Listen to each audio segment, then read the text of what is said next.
Nós iremos nesse momento orar em favor do servo do Senhor que trará a sua palavra nessa noite. Então eu convoco você que está aí a nos ouvir, a nos ver, esteja em oração, que Deus certamente usará o seu servo para abençoar a sua vida, para abençoar nossas vidas, acima de tudo, para glorificar o nome do Senhor. Oremos em favor do pastor Fernando. Pai Santo, Deus de toda a glória, nesse momento nós colocamos, ó Deus, diante de Ti a vida do pastor Fernando. Que o Senhor o tome em seus braços e que o meditar do seu coração e aquilo que ele venha a falar nessa noite sejam palavras agradáveis ao Senhor. Fica conosco, Senhor, fica com ele, e que através da Tua palavra, através da pregação, através do Teu servo, nós possamos ouvir a voz do próprio Deus através das Escrituras. Toma conta dele, Senhor, e de nós, pois te pedimos isso no nome de Jesus. Amém. Amém. Eu peço que todos sentem-se e nós vamos ouvir agora a palavra de Deus. Pastor Fernando, o Senhor é contigo. Fique à vontade, meu pastor. Boa noite, irmãos. Agradecer à igreja que nos convida para estarmos aqui nessa noite, trazendo a palavra. Pastor José Lima, Thelma, que são amigos queridos de muito tempo, meu e de minha família. Agradecer a todos os irmãos dessa igreja, igreja amada. Sempre estamos juntos, sempre nos alegramos e sempre podemos celebrar as grandezas e as vitórias que o Senhor tem nos dado a cada dia, também as lutas e cada situação que o Senhor nos apresenta. Trago lembrança da minha família, da Vilma e da minha igreja, as congratulações pelos 78 anos que essa igreja está completando. Trago em nome do pastor Reinaldo, o presidente da nossa denominação, também as congratulações à igreja pelos 78 anos que está completando. É uma senhora, né? Uma senhora já que ainda está com vigor, né? Ainda dá conta ainda de caminhar muito tempo, né? Pelo menos vai caminhar até quando Cristo voltar.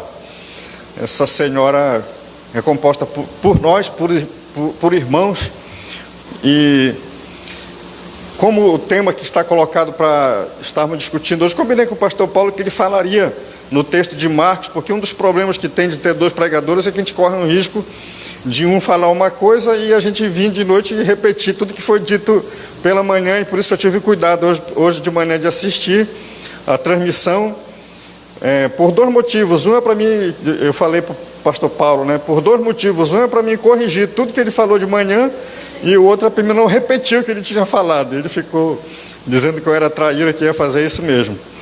Mas a ideia que nós tivemos foi de não compartilharmos do mesmo texto, porque realmente corre esse risco, né, de nós, acaba que fundamentarmos a mesma ideia, o mesmo pensamento.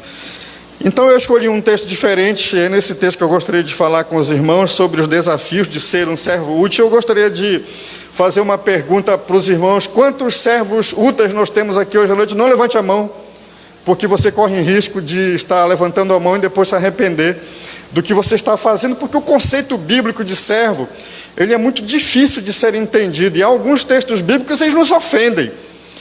Parece duro da gente dizer e da gente pensar e de até estudar a Bíblia nesse sentido, porque não é comum que as pessoas estejam colocando como tema de aniversário de igreja os desafios de ser servo útil, porque não está em voga, mas não está na moda mais que as pessoas queiram ser servos de alguém nos dias de hoje.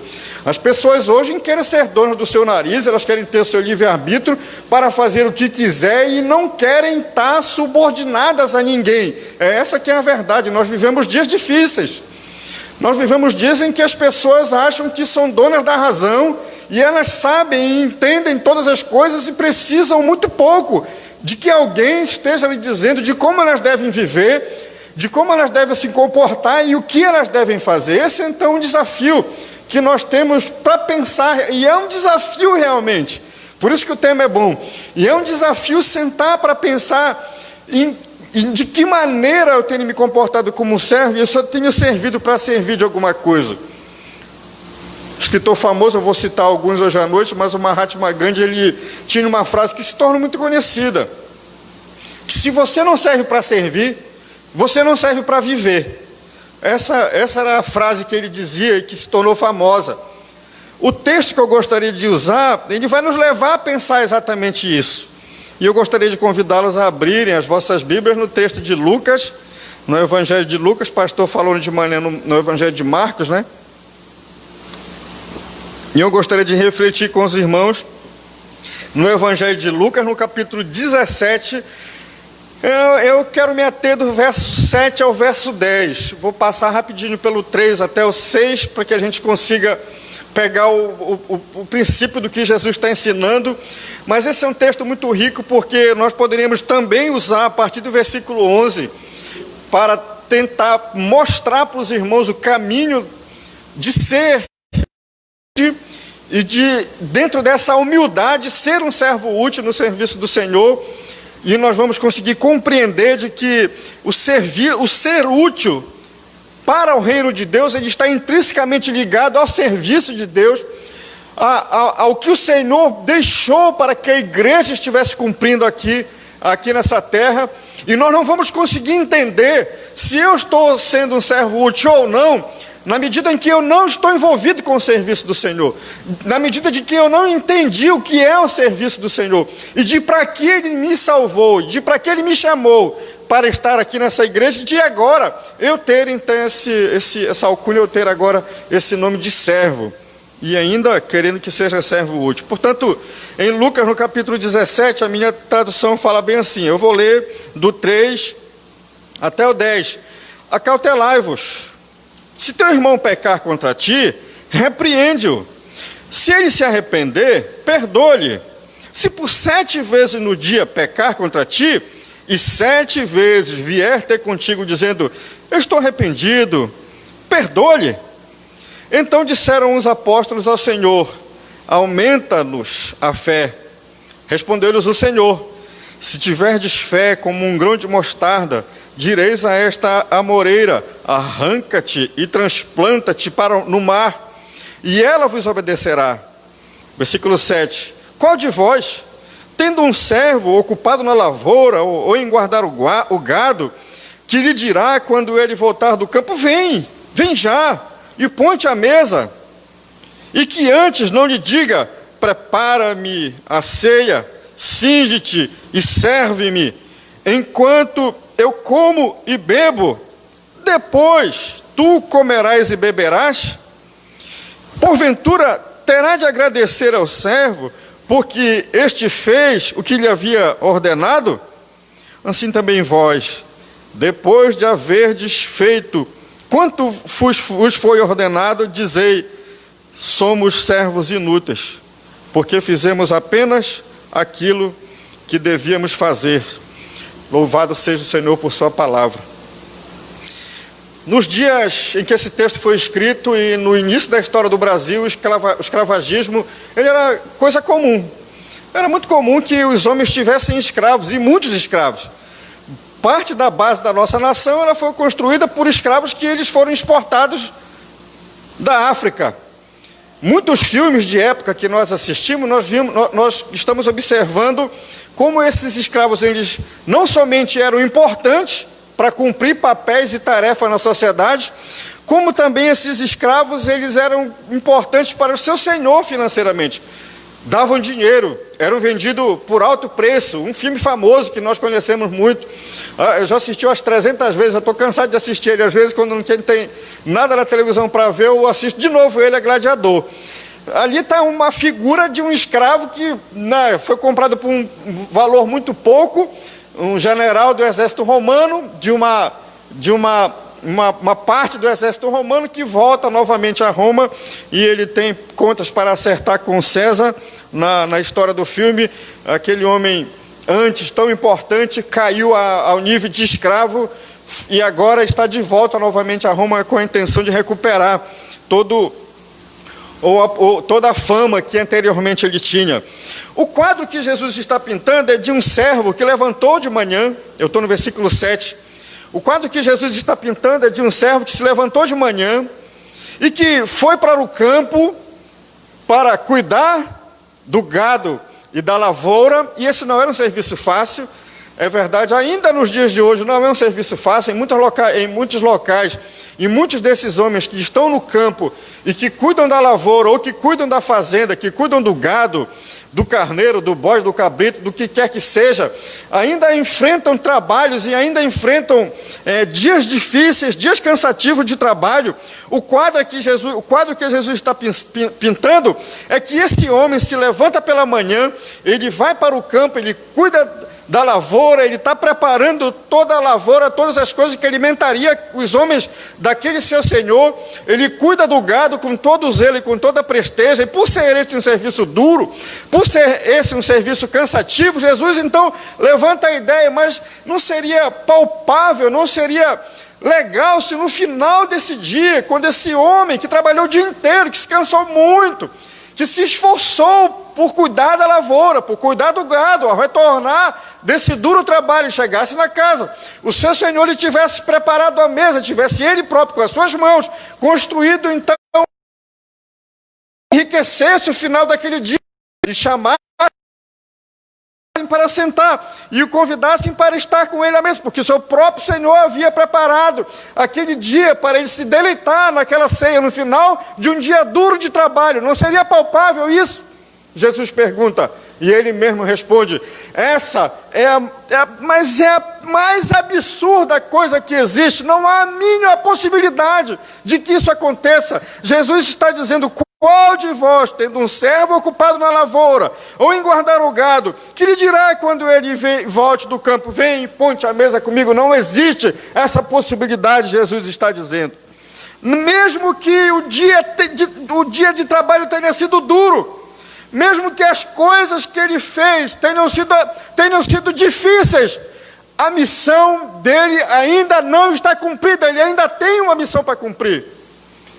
E o texto está nos colocando isso. Aquele servo que fez tudo que lhe fora dito para fazer, que cumpriu o ritual de um dia de trabalho, no final dele, ainda não tem a possibilidade de sentar, de descansar, porque ele ainda tem a coisa mais importante para fazer daquele dia de trabalho. Servir ao seu próprio Senhor. A missão ainda não está terminada. Ele ainda tem coisas para fazer, e agora é a coisa mais importante daquele dia de trabalho, daquele servo. Essa é uma mensagem confrontadora, irmãos, para nossos dias. Porque nós nos acostumamos com mensagens, e nós nos acostumamos a estar na igreja, ouvindo. A igreja brasileira, ela passa por essa crise, de que nós passamos, a partir da década de 80 para cá, eu fiz algumas anotações, para embasar aquilo que eu estou falando com os irmãos, que a partir da década de 80 para cá, nós passamos a conviver diariamente com as igrejas, com pastores, pregando nos seus púlpitos que Deus tem o direito e a obrigação de servir aos servos dele. Que nós temos o direito e a obrigação de exigir de Deus aquilo que bem entendemos, aquilo que queremos e aquilo que precisamos para a nossa subsistência. Que nós temos o direito de peitar Deus e dizer para Ele aquilo que nós precisamos. Jesus está pintando um quadro e está dizendo, não existe um absurdo maior do que o servo almejar ser servido pelo seu Senhor, muito pelo contrário. Mesmo que ele teve um dia duro de trabalho, mesmo que ele teve um dia difícil pela frente, a parte mais importante, que é servir a mesa do seu Senhor, ainda não está feita, e ele precisa fazê-lo. E ele precisa completar a missão daquele dia. Parece uma mensagem dura. O nosso sentimento humanista é tendencioso a ficar com pena daquele servo, mas coitado do servo.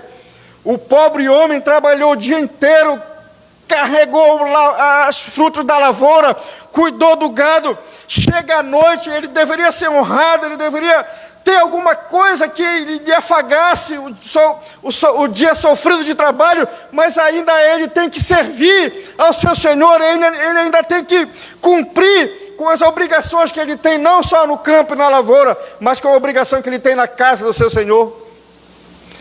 Vocês já viram que nós estamos vivendo esses dias, nós estamos vivendo esse tempo, de que as pessoas acham que Deus está para servi-las.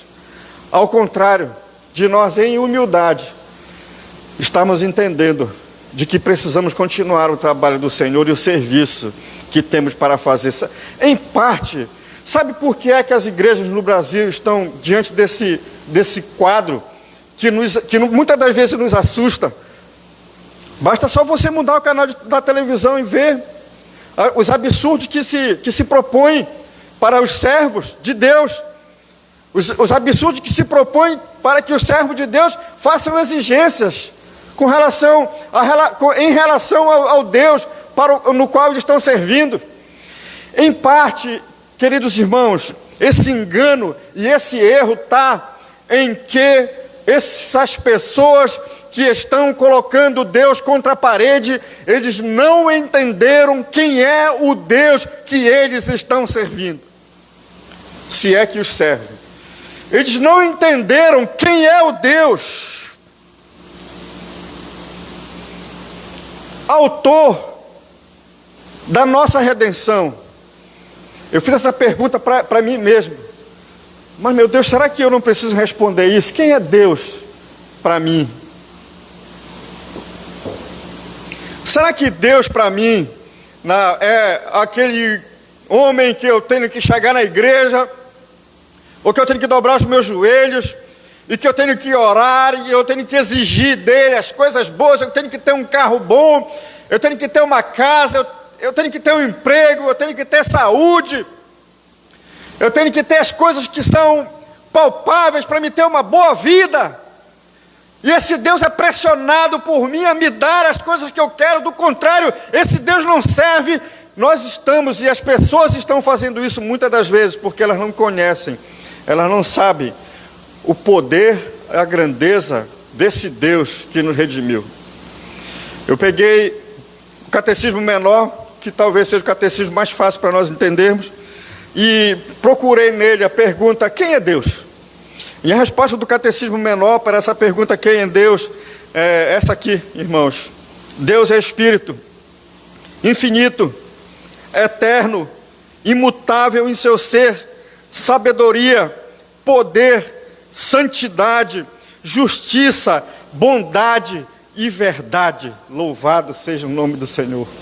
Nós não entendemos que esse Deus, ele é infinito, ele é antes de todas as coisas, ele subsiste antes de todas as coisas.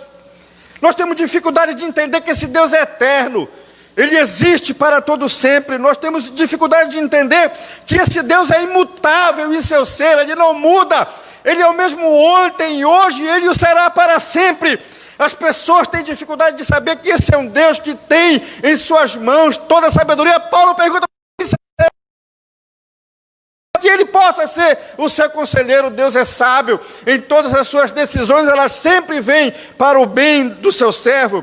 Deus é poderoso, na sua mão reside todo o poder. Deus é santo, nele não há pecado. Deus é justo, Deus é bom para com os seus servos, e Deus é verdadeiro. Não existe sombra de dúvida sobre as qualidades e os atributos pessoais desse Deus, mas as pessoas não buscam entender quem é Deus, não buscam entender quem é o Senhor que Jesus Cristo está pintando nessa história que ele está contando. Não buscam entender quem é aquele homem que está dizendo para os seus servos: não, o serviço ainda não terminou, o serviço ainda não acabou, o serviço ainda está pela metade. E nós vamos conseguir entender então que esse Deus que está sendo pintado aqui no Evangelho de Lucas é um Deus poderoso, grande, rico, misericordioso, que está nos dando a possibilidade de servi-lo no seu reino, quando nós não, ou muito pelo contrário, merecíamos sim o inferno, mas o amor e bondade nos dar a possibilidade de estarmos trabalhando no seu reino. Por isso que eu disse para os irmãos, não é um conceito fácil de você dizer, eu sou o servo do Senhor, estou aqui para servi-lo. Eu sou um servo do Senhor e eu quero viver para servi-lo. Porque o serviço do Senhor, ele é contínuo. O serviço a mesa que a figura está apontando, eu usei um comentário do Herbert Maia aqui para esse texto, a mesa que a figura está apontando, que o quadro pintado por Jesus está sendo colocada, ela é uma mesa futura. O serviço ainda não terminou, há muita coisa ainda para ser feita. Muitas pessoas serão salvas pela pregação, muitas pessoas ainda ouvirão falar do Evangelho. Nós agora, nesse tempo, irmãos, nós vivemos os dias mais difíceis da nossa geração, com essa pandemia.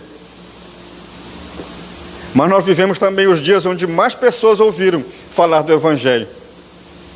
Na nossa igreja nós criamos um grupo no WhatsApp, só com pessoas que não eram da igreja, que ouviam a nossa live, participavam dos cultos que nós estávamos transmitindo e queriam mais informações, e muitas delas queriam ajuda para passar pelo momento de pressão psicológica na qual eles estavam vivendo. Nós estamos vivendo num tempo, irmãos, em que a igreja precisa entender que esse Deus poderoso, grandioso, não está para ser servido, não está para servir-nos, mas está para ser servido. Tivemos o privilégio de um tempo atrás visitar a NASA nos Estados Unidos, e aquele complexo todo foi construído por um presidente dos Estados Unidos ali pela década de 60, de 1960, e muitas coisas, muitas áreas são exclusivas dedicadas ao presidente John Kennedy. Ele foi o cara ali, quando o homem foi na Lua, ele que estava na presidência, ele acompanha ao vivo. Quando aquelas filmagens estão passando, ele está no Cabo Canaveral, acompanhando tudo que está acontecendo. E muitas coisas ali são voltadas para o John Kennedy, né? Eu fotografei muitas coisas. Uma das coisas que eu fotografei quando eu cheguei em casa, por o famoso tradutor no Google, né? Não, o outro tradutor que eu tenho, botei no tradutor, e a frase que está escrita lá, naquela imagem onde John Kennedy estava apontando o dedo para cima é: não se pergunte o que o seu país pode fazer por você. Pergunte o que você pode fazer pelo seu país. Essa é uma frase famosa do Kennedy. Tomando esse pensamento de um homem que nem cristão era, eu gostaria de perguntar para cada um de nós: não se pergunte o que Deus pode fazer por você. Pergunte-se o que eu, como doulos, como servo, posso fazer pelo reino de Deus. Pergunte para si mesmo: o que é que eu posso dar da minha vida para o serviço daquele que deu a sua vida para me redimir, para me tirar do inferno, para me resgatar para o reino da sua luz. Se nós conseguimos entender, queridos, que Deus, Ele nos dá a possibilidade de estarmos trabalhando no seu reino, nós vamos entender que Deus deve ser servido por todos aqueles servos fiéis. Segundo ponto que eu gostaria de falar: Deus deve ser priorizado. Primeiro, Deus deve ser servido. Segundo, Deus deve ser priorizado. O nosso pensamento humano, ele talvez nos levasse a pensar, eu vou usar o versículo 8 agora, ele talvez nos levasse a pensar: poxa, mas esse homem merecia algo melhor, merecia o melhor tratamento do homem, do seu Senhor no final do dia. O versículo 8 é: e que antes não lhe diga, isso aqui o Senhor vai dizer para o escravo. A palavra servo é uma palavra mais sofisticada para o famoso escravo, né? Por assim dizer. Mas qual? Não lhe diga: prepare a minha ceia, cinge-te e serve-me, enquanto eu como e bebo. depois tu comerás. Deus, ele deve ser priorizado na nossa vida de serviço a Ele aqui nessa terra. Esse entendimento é muito simples nesse texto. Me desculpe, irmãos, eu estou com finalzinho de uma virose, por isso que eu estou tossindo um pouco. Eu peguei um texto do Ernest May, do Mauro Master, há algum tempo atrás, e o Mauro Master escreve isso que eu vou ler para os irmãos aqui. Você quer conhecer o coração de um crente? Ouça com atenção quando ele ora. A maioria das orações tem sido feitas nesse sentido. Deus, eu quero isso. Deus, eu quero aquilo. Senhor, eu preciso disso. Pai, eu quero que o Senhor atenda essa minha necessidade. Mauro Master conclui: não é esse o modelo de oração que Jesus nos ensinou no Pai Nosso. Pelo contrário, o Senhor nos ensinou: Pai nosso que está no céu, seja feita a vossa vontade, assim na terra como no céu. E o Mauro continua descrevendo a oração modelo, a oração do Pai Nosso, e no comentário que ele faz, ele vai dizer as primeiras prioridades das nossas orações não são nossas. Os primeiros pedidos feitos e mencionados na oração não são para o nosso próprio bem ou para o nosso próprio deleite, mas as primeiras menções feitas na oração modelo são para que o Pai Nosso, que está no céu, que é santo, que está glorificado, que o reino dele seja feito engrandecido entre os homens. Nós vivemos um tempo de inversão, que é conhecer um homem, se o coração dele é um coração de servo, ou se o coração dele é um coração que está voltado para o seu próprio egocentrismo. Ouça quando ele está orando. Porque se o homem, ao deitar-se, ao ajoelhar-se, ao curvar-se para orar, está com o seu coração de servo voltado para a grandeza de Deus e para a grandeza do Deus que o salvou, ele não será os primeiros tópicos e nem será alvo dos primeiros pontos da sua oração. Muito pelo contrário, ele, como o texto escrito em Mateus, no versículo 6, 33, estará muito claro na sua mente: buscai, pois, em primeiro lugar, o reino de Deus e a sua justiça, e todas as outras coisas vos serão acrescentadas. O que está dito por Lucas nesse texto é: Deus, ele tem que ser a prioridade da nossa vida, daqueles que se dizem e que querem ser servo de Deus, daqueles que se dizem e que querem viver uma vida de serviço para o Senhor. Busquem, pois, em primeiro lugar o reino de Deus. Busquem se esforçar por esse serviço do reino de Deus. O exemplo de Lucas é um exemplo de trabalho difícil, de trabalho duro. O exemplo de Lucas é um trabalho difícil e é muito penoso ser feito. O que o Lucas, no quadro pintado por Jesus, está dizendo: quando esse homem voltar, ele não vai receber.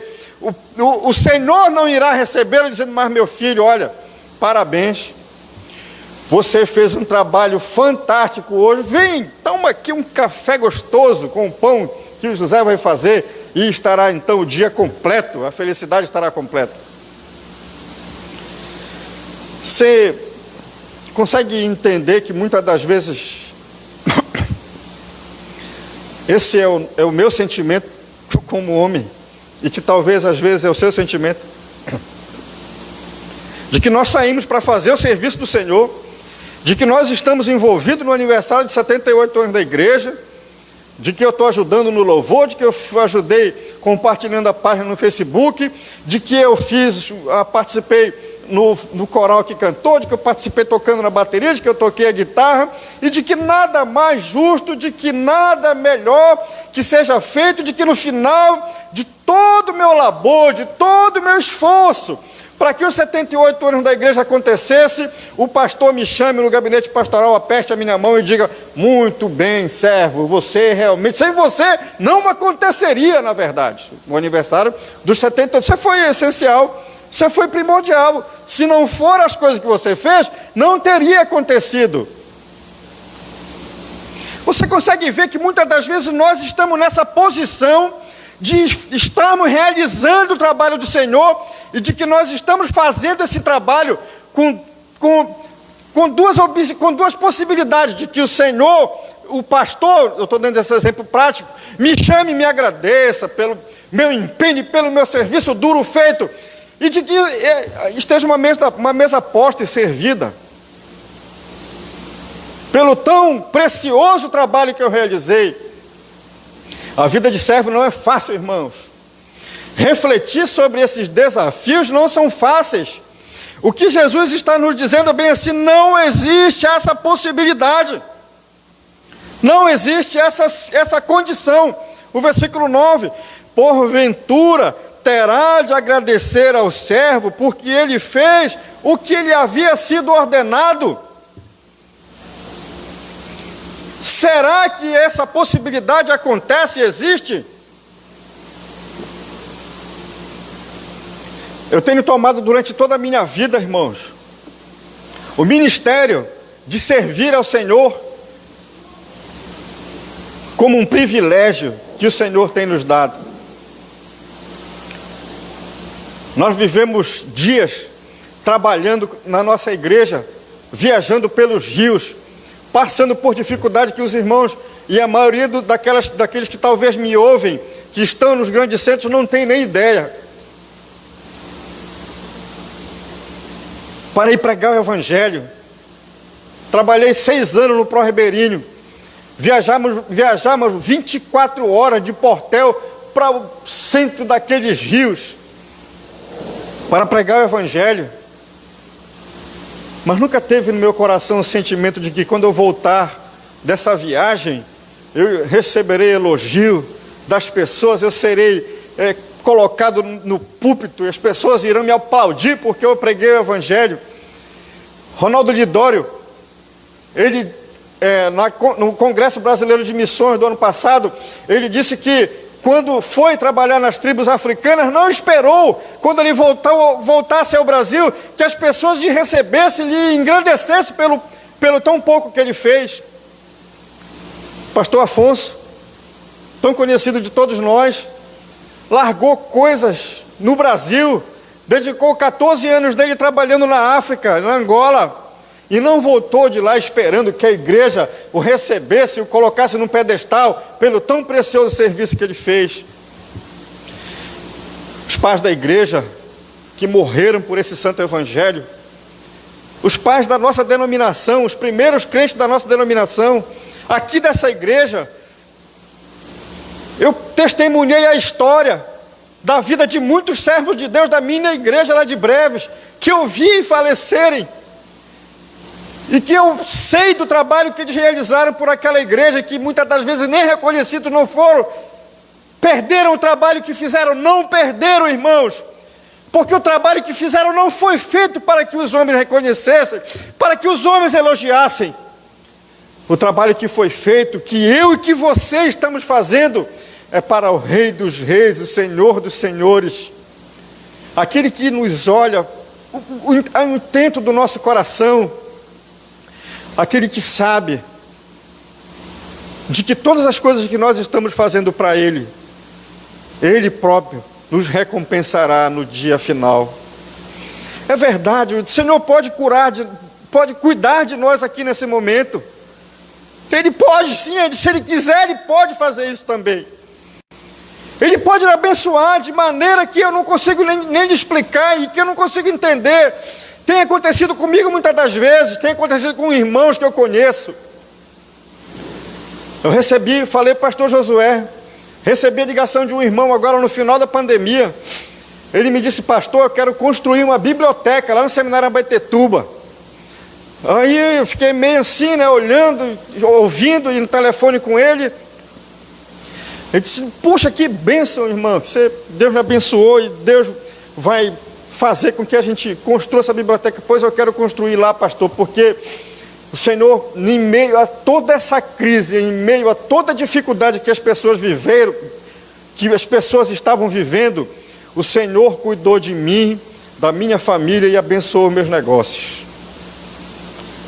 Eu liguei para o pastor Josué, liguei para o Enoque lá em Abaetetuba. Hoje eu fiquei o dia assim meio desocupado aqui em Belém, eu recebi a planta daquilo que será a nossa biblioteca lá em Abaetetuba, do seminário de Abaetetuba, feito por um engenheiro aqui de Belém. Louvado seja o nome do Senhor. Esse homem não está fazendo isso, irmãos, para que nós estejamos colocando no Facebook o nome dele, a foto dele. Ele não está fazendo isso para que as pessoas o elogiem. Muito pelo contrário, ele está fazendo isso porque ele sabe que todas as coisas que ele tem não seria se não fosse a graça, o amor e a misericórdia desse Deus poderoso que nos dá a possibilidade de servi-lo no seu reino. Mas nós estamos invertendo o negócio. Nós estamos como servos, agora querendo usurpar o lugar de Deus. Nós estamos como servo querendo estar sentado à mesa, quando ainda existem serviços e existem muitas coisas para serem feitas. Olha como é que o texto é concluído. No versículo 10, assim também vós.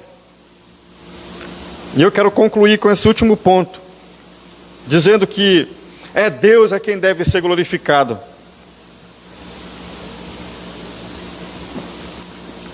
Assim também vós, depois de haverdes feito quanto vos foi ordenado, dizei, somos servos inúteis, porque fizemos apenas o que deveria ser feito. O princípio é mais ou menos esse, irmão. Veja que nesse texto, na conclusão desse texto, o Lucas não está dizendo que quem chamou o servo de inútil foi o seu senhor. Não é o Senhor. Não é o Senhor. O Senhor, quando o homem trabalhou naquele dia, cuidou da lavoura, cuidou do gado, resolveu todas as coisas que tinham que ser feitas, voltou em casa à noite, serviu o seu Senhor, preparou a ceia, cingiu-se, cuidou para que a refeição que o Senhor tomou naquele dia estivesse deliciosa. Ele, à noite, quando se deitou, depois daquele dia duro de trabalho, o Senhor não olhou para ele e disse, rapaz, servo inútil, cuidaste mal do gado, rapaz. Lavrou a lavoura de maneira errada, a comida não estava agradável, servo inútil. Não é o Senhor quem fez isso. Muito pelo contrário, foi o servo que ao deitar-se ficou refletindo e pensou, mas como eu sou inútil. Como eu sou inútil. Fiz somente aquilo que me for ordenado fazer. É como se o Lucas, nessas palavras de Jesus, estivesse dizendo, a glória pertence a Deus em todas as ações que nós estamos fazendo. 1 Coríntios, no capítulo 3, no capítulo 10, versículo 31. Portanto, quer comais, quer bebais, ou façais qualquer outra coisa, fazei tudo para a glória de Deus. O que o Lucas está dizendo aqui nesse texto é que não existe serviço glorioso demais, bom demais para o homem fazer, do qual ele mereça ser glorificado. Muito pelo contrário. De todo o serviço que as nossas fracas mãos puderem fazer, a glória deve ser para o nosso Senhor e Salvador, o Deus Todo-Poderoso, que reina e que vive eternamente. Calvino tinha um lema na vida dele. E isso estava escrito, quando o Calvino criou esse lema para a vida dele, ele cria originariamente, ele cria em grego, depois ele escreve em latim, que era o inglês da época que ele viveu. Hoje, se tivesse Calvino, escreveria em inglês, mas ele tinha em latim escrito isso na estola que ele usava, essa frase. Ela está muito presente em muitos dos escritos de Calvino. Pastor Frank Ferreira menciona isso que eu vou falar agora para os irmãos. Estava escrito na história de Calvino: o meu coração te ofereço, ó Senhor, pronta e sinceramente para o teu serviço. Onde poderei ser útil? O Senhor haverá de me guiar. A pergunta que nós, como servos inúteis, devemos fazer é: onde está o meu coração? Em que situação eu estou posto como servo na igreja do Senhor, entendendo que a riqueza da redenção ela é tão grande, mas tão grande, que não há nada mais que o Senhor possa acrescentar, que possa suplantar a riqueza e a grandeza do seu Filho Jesus Cristo na cruz do Calvário, para nos garantir a certeza da vida eterna. Se nós passarmos por essa vida, irmãos, sem receber nenhum elogio, sem receber nenhum aplauso, nenhum aperto de mão, mas se nós passarmos por essa vida servindo a Deus com fidelidade, com dedicação, e nos humilhando humildemente diante da sua presença, nós ouviremos no dia final o que está escrito em Mateus, capítulo 25, versículo 21. Bem está, servo bom e fiel, sobre o pouco foste fiel, sobre o muito te colocarei. Entra no gozo do teu Senhor. Não existe palavras que os homens possam nos dizer que sejam mais enriquecedoras do que essas. De que o Senhor, o próprio Senhor, convidará os seus servos fiéis para gozarem das bênçãos celestiais que Ele tem preparado para cada um de nós. A pergunta que eu gostaria que refletíssemos é: você tem buscado essas bênçãos celestiais ou tem buscado as bênçãos terrenas? Os elogios dos homens e os louvores dos homens aqui nessa terra. Ser um servo útil, queridos, fatalmente ele vai passar por sofrimento, por dores, por humilhação. Ser um servo útil fatalmente nos levará, muitas das vezes, a enfrentarmos lutas difíceis, a enfrentarmos situações que nós pensaremos que não conseguiremos resolver. Mas ser um servo útil no reino do Senhor subentende gozar das bênçãos eternas que o Senhor tem preparado para todos aqueles que servem e que o buscam de todo o coração e com toda a humildade. A minha oração, irmãos, e eu peço muito para Deus, vida principalmente, em primeiro lugar, é de que eu possa servi-lo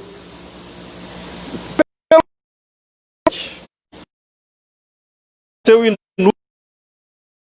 tendo feito tudo. O versículo 10, rapaz, mesmo que você faça tudo que vos foi ordenado, ainda somos inúteis, porque fizemos só aquilo que nos foi ordenado. O Senhor nos dá ordens. Seria bom pregar na sequência nesse texto, porque nós poderíamos entender que o Senhor nos deu ordens para cumprir aqui nessa terra, e como seus servos, nós deveremos cumpri-la cabal, com alegria, passando muitas das vezes por sofrimento, mas tendo a certeza de que esse Senhor a quem nós servimos é justo, é fiel, é poderoso, é grande, é rico, é misericordioso e nos levará um dia para gozarmos das bênçãos celestiais com Ele no céu. Que o Senhor abençoe a minha vida e a sua vida, e que possamos servi-lo fielmente, de todo o nosso coração. Obrigado, meu Deus, pelo privilégio que temos de te servir. Obrigado, Senhor, porque mesmo diante das nossas limitações, mesmo diante da minha pequenez, o Senhor me escolheu para o teu serviço. O Senhor tem me dado responsabilidade. O Senhor tem me dado coisas para fazer, assim como tem dado coisas para fazer a cada um dos meus irmãos que estão aqui hoje à noite, a cada um dos meus irmãos que nos ouvem. Que privilégio, Senhor, que nós temos de servir-te aqui nesse mundo para o avanço do teu reino entre os homens. Torna-nos humildes, Senhor, a cada dia. Faz-nos reconhecer, Senhor, a cada dia, de que o privilégio é nosso, ó Pai, de te servir, e de que o Senhor é grande, de que o Senhor é poderoso, de que o Deus que nós servimos é o Senhor dos senhores, é o Rei eterno, é o justo juiz, que no tempo final haverá de abençoar-nos por sua graça, por seu amor e por sua bondade, para a glória do nome de Jesus. Quebranta o meu coração, quebranta o coração da tua igreja, e em humildade, Senhor, nos ajuda a te servir a cada dia, para que o teu reino seja sempre engrandecido e o teu santo e poderoso nome seja sempre glorificado. Essa é a nossa oração em nome de Jesus. Amém.